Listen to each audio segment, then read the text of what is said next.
Moving over, Israel and Hamas have agreed on a truce on Thursday. According to Palestine, the Islamist group and Israel have reached a ceasefire agreement, putting an end to over 24 hours of hostilities. The ceasefire was reportedly backed by Egypt and the United Nations. Israel has not commented on the development, but remember, the country rarely acknowledges any such agreements with Hamas, as it designates the organization as a terror group.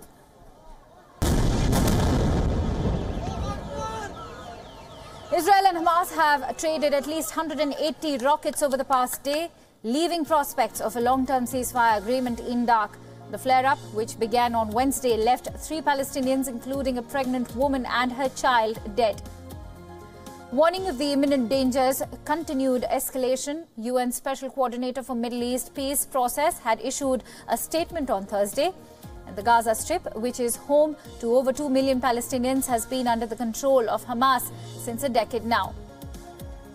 This is the statement by United Nations Special Coordinator for the Middle East Peace Process, as you can see on your TV screen.